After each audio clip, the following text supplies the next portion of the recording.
নমস্কার।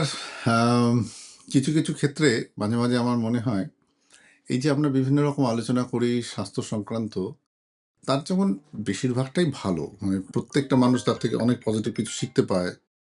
কিন্তু তার কিছু আ হুম কিছু একটু নেগেটিভ ইমপ্লিকেশনস, মানে নেগেটিভ বলব না, মানে কিছু ইমপ্লিকেশনস আছে, যেটা সম্পর্কে আমার আজকে একটু আলোচনা করতে ইচ্ছে করছে। মানে বেসিক্যালি কি, মানে কি সচেতনা তো ভালো, কিন্তু আতঙ্ক ভালো নয়।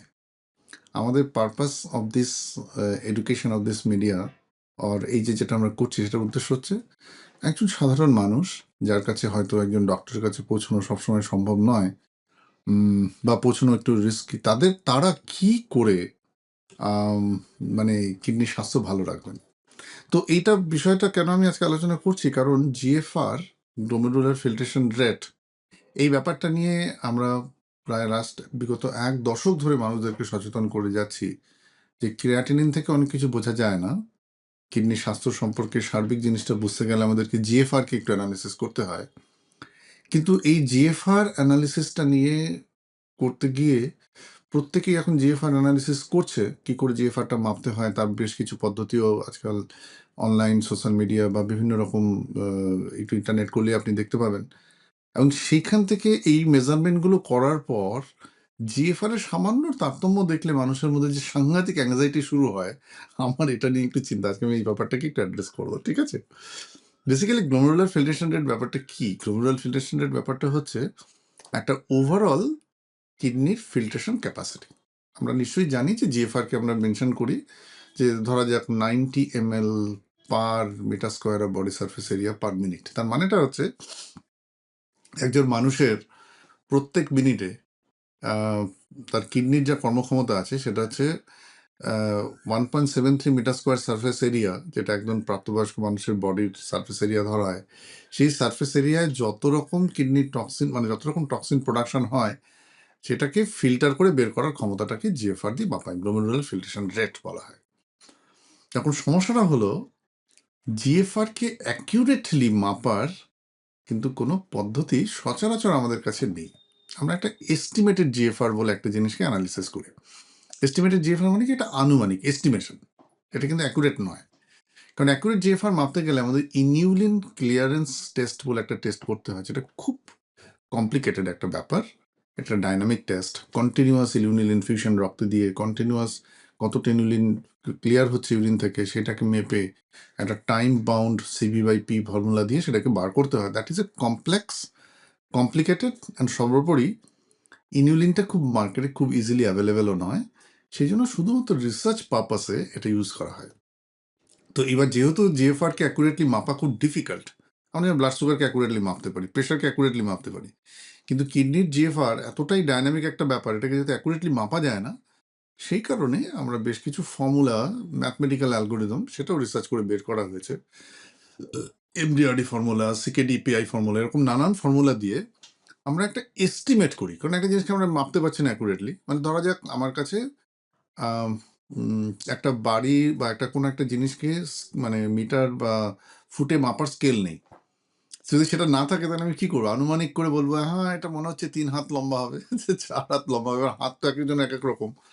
সুতরাং এটা একটা আনুমানিক এস্টিমেশন হলো। কিন্তু যদি আপনার কাছে অ্যাকিউরেট একটা মেজারমেন্ট টেপ থাকে, তাহলে আপনি বলতে পারেন এটা 150 centimetre, 152 centimetre, that's accurate. So estimated জিএফআরটা হচ্ছে ওই 3 হাত লম্বা এইরকম ব্যাপার একটা, কিন্তু ইট ইজ নট অ্যাকিউরেট। কেন কি? অ্যাকিউরেট জিএফআর মাপার জন্য যে পরিকাঠামোগত ব্যাপারটা দরকার সেটা নেই, কিন্তু আমাদের তো কাজ চালাতে হবে, তাই একটা আমরা এস্টিমেট করে ব্যাপারটাকে করার চেষ্টা করি। এইবার এই এস্টিমেশন যেখানে, সেখানে অনেক রকম ফ্যালাসিস রয়েছে। বয়স্ক মানুষদের ক্ষেত্রে জিএফআর ইন্টারপ্রিটেশন, এই এস্টিমেটেড জিএফআর দিয়ে কীভাবে করা উচিত, একটা ইয়াং মানুষের ক্ষেত্রে কী করা উচিত, কারো হয়তো একটা লিম্ব অ্যাম্পুটেশন আছে, তার ক্ষেত্রে কী করা উচিত, এই যে মাইক্রো ভ্যারিয়েশনসগুলো, এই মাইক্রো ভ্যারিয়েশনগুলো সাধারণ মানুষের বোধগম্যের মধ্যে আসে না। কিন্তু সবাই তো আমরা জানি যে নর্মাল জিএফআর 90-র ওপরে থাকলে আমরা ধরে নিই কিডনি সুস্থ, 90-র নিচে থাকলে আমরা ভাবতে শুরু করি কিডনির সমস্যা এসেছে, 60-এর নিচে নেমে গেলে আমরা সিকেডি স্টেজ 3 বলি।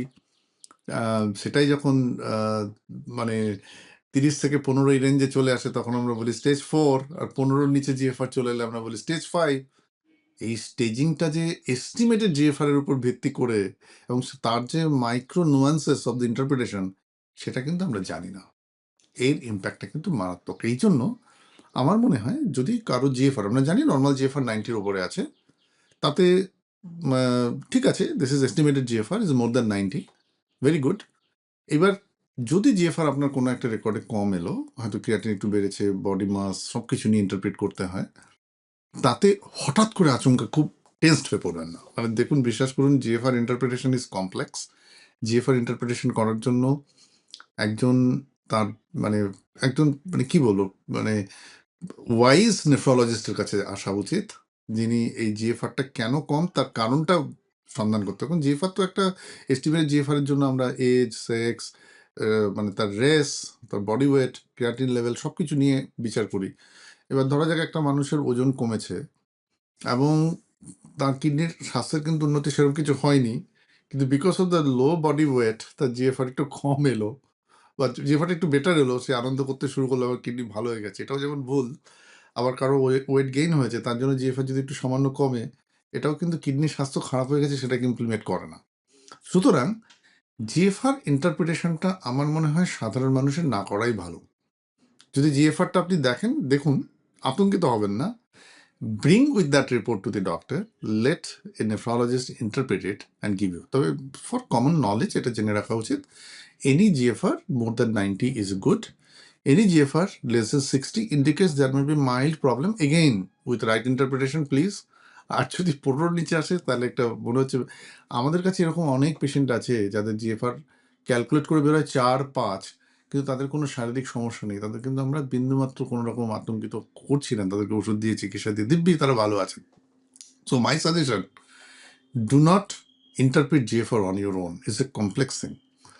নামটা শুনতে খুব ভালো লাগে, জিএফআর দেখে তো আমরা কিডনির ফাংশন সব বুঝে যাচ্ছি, কিন্তু এটার ইন্টারপ্রিটেশনটা কীভাবে জিএফআরটা এই ভ্যালুটা এলো, তার পেছনে কী কী ফ্যাক্টর লুকিয়ে রয়েছে, এইটা বোঝাটা জন্য যথেষ্ট রকম অভিজ্ঞতা দরকার।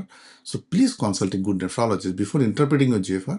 এবং সত্যি তো জিএফআর সম্পর্কে সচেতন করার উদ্দেশ্য হচ্ছে আর্লি স্টেজে যেন একজন মানুষ ঠিক ঠিক জীবনযাত্রার পদ্ধতি নিতে পারে, কিন্তু তার উদ্দেশ্য কিন্তু এরকম নয় যাতে সবাই খুব আতঙ্কিত হয়ে যায় যে আমার জিএফআর কমে গেছে, আমার কিডনি খারাপ হয়ে গেছে, এরকম নয় ব্যাপার।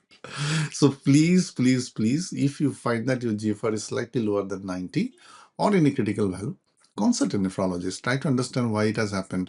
কি কি ফ্যাক্টর রয়েছে, ওয়েটের ব্যাপারে কোনো তারতম্য হয়েছে কিনা, ক্রিয়াটিনিনের মেজারমেন্ট ঠিক আছে কিনা, কোন পদ্ধতিতে ক্রিয়াটিন মাপা আছে, সিস্টাটিন সিভে জিএফআর দেখা উচিত কিনা, এই অনেকগুলো প্যারামিটারকে অ্যানালিসিস করে একটা জিএফআরকে সত্যি সত্যি আপনার জন্য ইমপ্লিকেবল না নন ইমপ্লিকেবল, এই যে ফ্যাক্টর একটা প্রচন্ড রকম রোল প্লে করে। তো এই পার্টগুলোকে মাথায় রেখে জিএফআরকে ইন্টারপ্রিট করা উচিত। ভালো থাকুন, সুস্থ থাকুন, জিএফআর নিয়ে অযথা আতঙ্কিত নয়, সতর্ক হওয়া ভালো, আতঙ্কিত হওয়া ভালো নয়। আর প্লিজ বি টিউন, যদি কোনো প্রশ্ন থেকে থাকে আমাদের এই ভিডিওর নিচে যে লিঙ্ক আছে তাতে আপনার প্রশ্নটা করুন। And don't forget to join doctor Pratim's academy, যেখানে আমরা প্রচুর এই কিডনি স্বাস্থ্য সম্পর্কিত স্পেসিফিক 1:1 ডিসকাশন করি, যেটা will be very much helpful for you. ভালো থাকুন।